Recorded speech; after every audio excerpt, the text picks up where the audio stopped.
Hey guys, welcome back to Mahadev marble interior solution. आज हम बात करेंगे वन पीस टॉयलेट शीट के बारे में।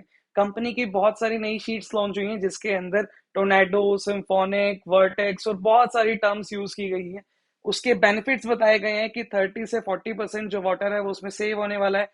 किस तरीके से आपकी ब्लॉकेज को कम किया जा सकता है, किस तरीके से उसकी ड्यूरेबिलिटी को बढ़ाया जा सकता है, ये सारी चीजें मैं आपको टर्म वाइज डिस्क्राइब करने वाला हूं कि पुरानी शीटों के अंदर और नई शीटों के अंदर जनरली क्या फर्क है, क्या बेनिफिट है और किस मैकेनिज्म के साथ ये जनरली वर्क करता है। आइए देखते हैं और पूरी वीडियो देखिए, आपको प्रॉपर नॉलेज होगी कि किस तरह से शीट के अंदर अपना जो वेस्ट है वो बाहर जाता है और कैसे पानी को बचाया जा सकता है। तो लेट्स गो। ये है हमारी वन पीस टॉयलेट शीट जिसकी हम आज प्रॉपर डिस्कशन करने वाले हैं। इन टॉयलेट शीट्स के अंदर जनरली हम देखेंगे एक नॉर्मल टॉयलेट शीट को जो कि बहुत पहले से चलती हुई आ रही है, जिसके अंदर बाहर से देखने में जनरली कोई फर्क नहीं है। बाहर से देखने में नॉर्मल टॉयलेट शीट भी वैसी लगेगी और आपकी सिम्फोनिक टॉयलेट शीट भी वैसी लगेगी। बात करते हैं अंदर से अगर अपन देखें इस टॉयलेट शीट के अंदर, तो आपका जो पार्ट है ये वाला, ये नॉर्मल टॉयलेट शीट है। इसमें जो पिट है वो ज्यादा गहराई के अंदर है और अंदर का मैकेनिज्म अभी हम डिस्कस करेंगे। सेकंड, हम बात करते हैं सिम्फोनिक के अंदर। सिम्फोनिक के अंदर जैसा कि आप देख रहे हैं, जो ये वाली जो लेंथ जो डेप्थ है वो कम है और इसके अंदर जो डेप्थ थी वो ज्यादा थी। वो क्यों है वो मैकेनिज्म आपको समझाऊंगा। सिम्फोनिक के अंदर जनरली आपको एक जनरली एक पॉइंट मिलता है जहां से पानी आपका बाहर निकलेगा जब आप फ्लश आउट करेंगे। बात करते हैं और डिस्कस करते हैं किस तरीके से ये सारी चीजें आपको फेस करने को मिलती है। आइए स्टार्ट करते हैं नॉर्मल टॉयलेट शीट से। पुरानी टॉयलेट शीट के अंदर क्या मैकेनिज्म लगा रहता है, क्यों उसके अंदर जो डेप्थ होती है वो ज्यादा होती है, वो इसलिए क्योंकि ये है आपका मैकेनिज्म। लेफ्ट साइड के अंदर आपको प्रॉपर एक हाफ इमेज इसके अंदर दिख रही होगी। आपको मैं समझाता हूँ कि ये है आपका मैकेनिज्म। यहाँ पे आपका ये बॉटम पार्ट आ गया आपके पेट का। ये जनरली इसकी लेंथ इसलिए तब ज्यादा होती है क्योंकि आपको यहाँ पे ये हाइट प्रोवाइड होती है।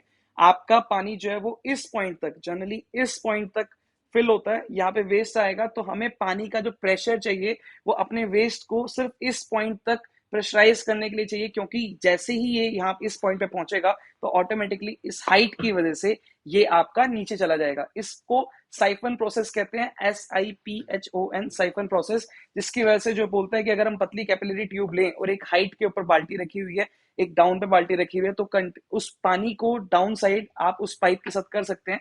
सिंपली साइफन प्रॉपर प्रोसेस इसके अंदर यूज किया गया है। तो नॉर्मल वाली टॉयलेट शीट के अंदर क्या था कि हमें प्रॉपर उतना पानी चाहिए होता था प्रेशराइज के बिहाफ पे कि आपका जो वेस्ट है वो इस पॉइंट तक आ जाए। जैसे ही वो इस पॉइंट तक आएगा तो जनरली वो पानी नीचे की तरफ इजिली फ्लो आउट करने लगेगा। ये थी पुराना मैकेनिज्म। अब हम बात करते हैं सेकंड मैकेनिज्म की तरफ। ये है आपका सेकंड मैकेनिज्म जिसे हम बोलते हैं सिम्फोनिक के अंदर। सिम्फोनिक में जनरली आप ये देखते हैं कि आपकी जो पाइप का आउटलेट है वो ज्यादा स्ट्रेट नहीं है, वो थोड़ा सा लीनियर मोड पे ही है। सेकंड, आपका जो बैंड है वो ज्यादा 90 डिग्री पे नहीं है, बहुत ही स्लाइटली रेडियंट एंगल के साथ ये जनरली ये होता है। सेकंड, आपका ये पार्ट जनरली जैसे ही आपका इस पॉइंट तक पहुंचेगा तो आपका वो पार्ट ऑटोमेटिकली प्रेशर की वजह से नीचे वेस्ट चला जाएगा। आपके सामने यहाँ पे हमें जो प्रेशर है वो बहुत कम चाहिए, क्योंकि हमें एक प्रॉपर हाइट पोटेंशियल एनर्जी देने की जरूरत नहीं है। नॉर्मल एक रेडियंट पे एंगल पे दिया हुआ है तो हल्का प्रेशर पे भी वो पानी आपका वेस्ट आपका यहाँ से नीचे चला जाएगा।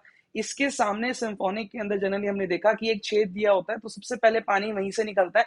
उस पानी के प्रेशर से, हल्के प्रेशर से इस पानी के फ्लो आउट या वेस्ट के फ्लो आउट को थोड़ा सा मोमेंटम मिलता है और हल्के मोमेंटम के साथ ही वो आपका इस पॉइंट पे पहुंच जाता है। जैसे ही वो इस पॉइंट पे पहुंचता है, एक पॉइंट पे पहुंचता है, उसी के बाद वो सारा का सारा नीचे फ्लो आउट करने लगता है। तो इसके अंदर जनरली हमें कम प्रेशर चाहिए, कम पानी चाहिए, इसीलिए उस सिम्फोनिक वाले पार्ट में एक अलग से इनलेट दिया हुआ है। पहले पानी आएगा और इस तरीके से फ्लो आउट हो जाएगा। यही बेनिफिट है। इसके अंदर अपने को कम पानी का प्रेशर चाहिए, कम पानी का फ्लो आउट चाहिए, जिसकी वजह से हमारा टोटली वेस्ट कंप्लीटली आपका क्लीन हो जाता है, कंप्लीटली आउट हो जाता है। जनरली मैं बात करूं एक और बेनिफिट की जो कि हमारे आपके सिम्फोनिक में होने वाली है, कि इसके ब्लॉकेज के चांसेस भी कम है, क्योंकि हमारा जो बैंड है वो बहुत कम एंगल पे है। Second, band number of bands भी बहुत कम है एज कंपेयर टू हमारी नॉर्मल टॉयलेट शीट के। जनरली मैं बात करूं इसके, तो आपकी इस वाले टॉयलेट शीट के अंदर बैंड की बात करी जाए तो एक बैंड आपका यहाँ पे और एक बैंड आपका यहाँ पे है। तो इस पॉइंट पे हमारे नंबर ऑफ बैंड ज्यादा होने की वजह से इसके ब्लॉकेज के चांसेस ज्यादा है एज कंपेयर टू हमारे नॉर्मल सिम्फोनिक आपके मैकेनिज्म से। ये थी हमारी वीडियो आपकी सिम्फोनिक टॉयलेट शीट और नॉर्मल टॉयलेट शीट के बिहाफ पे।